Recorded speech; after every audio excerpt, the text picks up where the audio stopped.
Good morning friends, welcome back to my channel. This is Kumari Ruchika, specialized in animal husbandry. तो आज के video में हम आपको डेयरी फार्मिंग के ऐसे 10 गोल्डन रूल बताने वाले हैं जो कि आपको डेयरी बिजनेस स्टार्ट करने में बहुत ही ज़्यादा हेल्पफुल होगा।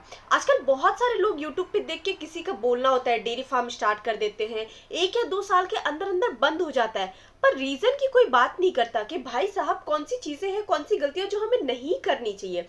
गलत प्लानिंग, अधूरा नॉलेज, इमोशनल अटैचमेंट, ये सारी चीज़ें जो है ना वो बहुत ही ज़्यादा कई बार अगर सही तरीके से नहीं किया जाना तो नेगेटिवली इम्पैक्ट डालती है। तो वीडियो को एंड तक ज़रूर देखिएगा क्योंकि आधी इंफॉर्मेशन हमेशा हानिकारक होती है।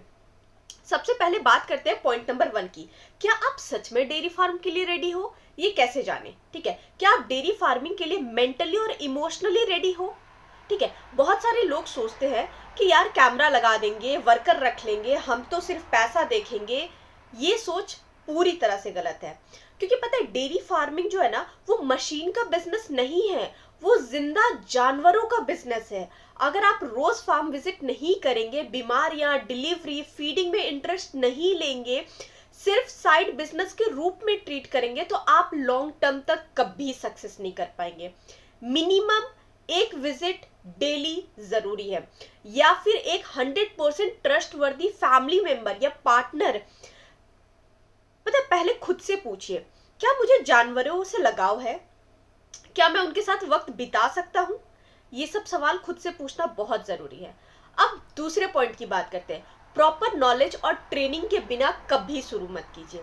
घर पे 1-2 गाय रखे या फिर कॉमर्शियल डेयरी फार्म चलाना है तो बिल्कुल अलग ही चीज है। ठीक है, पहले के जमाने में घर पे बच्चा खुचा खिला दिया करते थे, पानी पिला देते थे, काम चल जाता था आराम से। लेकिन आज अगर आप कॉमर्शियल डेयरी फार्म चलाना चाहते हैं तो ट्रेनिंग होना बहुत ज्यादा जरूरी है। Theoretical knowledge A to Z, practical knowledge, ground reality. आप government dairy institutes, veterinary universities या फिर किसी प्राइवेट रेपुटेटेड ट्रेनिंग प्रोग्राम्स को ज्वाइन कर सकते हैं। ट्रेनिंग के बिना डेयरी फार्मिंग शुरू करना अंधेरे में तीर चलाने जैसा है। पॉइंट नंबर 3, गाय या भैंस पहले डिसाइड कर लीजिए। बहुत बड़ी गलती पता है क्या करते हैं कि भाई जो मिल गया ले लो, कोई दिक्कत नहीं है। ऐसा बिल्कुल नहीं करना है। पहले डिसाइड कीजिए आपका मार्केट फैट बेस्ड है या वॉल्यूम बेस्ड है। आप गांव में मिल्क बेचोगे या शहर में? मिल्क सोसाइटी में देना है या फिर डायरेक्ट कस्टमर को? और अगर भैंस है तो ज्यादा फैट होनी चाहिए, मिल्क सोसाइटी के लिए बेटर होना चाहिए। अगर गाय है तो क्वांटिटी ज्यादा होगी और सिटी सप्लाई के लिए ज्यादा बेहतर है। उसके बाद ब्रीड डिसाइड कीजिए, क्लाइमेट और मैनेजमेंट के हिसाब से ही चूज कीजिए।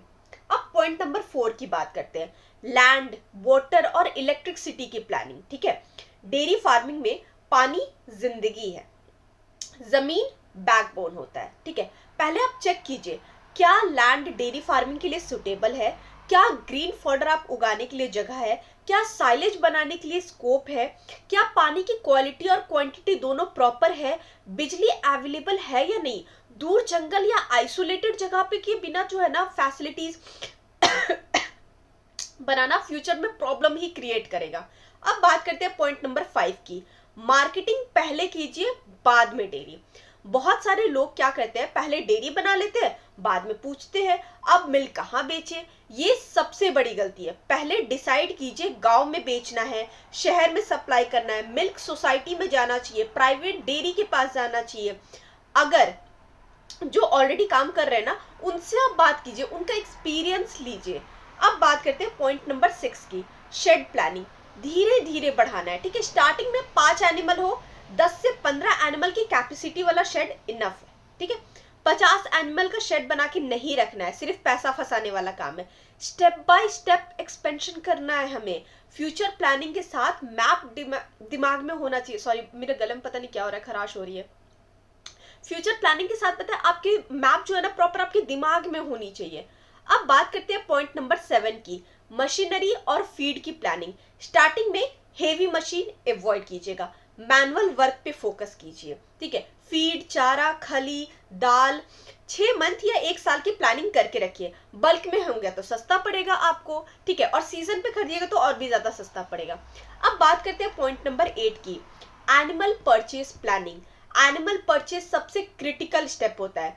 बेस्ट टाइमिंग सितंबर के टाइम या फिर फरवरी या मार्च के टाइम में। स्ट्रैटेजी बनाइए, टोटल 10 एनिमल का टारगेट, पहले फेज में 5 लीजिए, बाद के फेज में 5। अच्छी जानवर यानी सक्सेसफुल डेयरी। मिल्क चेक कीजिए, 2-3 बार मिल्किंग करा के देखिए, हेल्थ प्रॉपर्टी चेक कीजिए। अब बात करते हैं पॉइंट नंबर 9 की, पैसा या फिर लोन मैनेजमेंट। पूरा लोन ले लेंगे ये सोच के कि डेयरी तो दुबारा देगी, ठीक है। पैसा प्लानिंग 40% एनिमल परचेज के लिए, 20% शेड मैनेजमेंट के लिए और 30 से 40% जो है रिजर्व यानी बचा के आपको रखना है। प्राइवेट लोन से बचिएगा, सिर्फ और सिर्फ गवर्नमेंट लोन लीजिएगा, वो भी लिमिटेड वे में, ठीक है।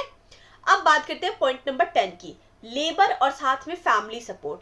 बेस्ट डेयरी वही होती है जहां फैमिली सपोर्ट हो, लेबर कम हो, लेबर ट्रस्टेड हो, ठीक है। अगर आप बाहर का काम कर रहे हो तो घर का कोई मेंबर डेयरी संभालने के लिए होना चाहिए। तो ओवरऑल हम बात करें ना, डेयरी फार्मिंग सिर्फ मिल्क बेचने का काम नहीं होता है, ये प्लानिंग, पेशेंस और पैशन, ये तीनों ही बहुत ज्यादा जरूरी होता है। अगर आप प्रॉपर प्लानिंग कीजिएगा, धीरे धीरे आगे बढ़िएगा, लोन और लालच से बचिएगा, तो डेयरी फार्म आपको स्टेबल, रिस्पेक्ट और लॉन्ग टर्म सक्सेस दिला सकती है। आप पता है ये सारे पॉइंट्स को ऑब्जर्व कीजिएगा और जो सवाल हमने पूछा है ना वो सवाल आप खुद से पूछ के देखिएगा कि क्या ये सही है, क्या मैं क्या चाहता हूँ, और हो सके तो उसको लिखिएगा बैठ करके, ताकि आपके माइंड में क्लियर हो जाना चाहिए कि ठीक है मुझे क्या चाहिए और मार्केट में क्या क्या अवेलेबल है, उसके हिसाब से आप डिसाइड कीजिए। ये पूरी इन्फॉर्मेशन आपको कैसी लगी हमें कमेंट सेक्शन में जरूर बताइएगा, और हमारे चैनल को लाइक, सब्सक्राइब और शेयर करने के लिए आपका बहुत बहुत शुक्रिया। Have a good day.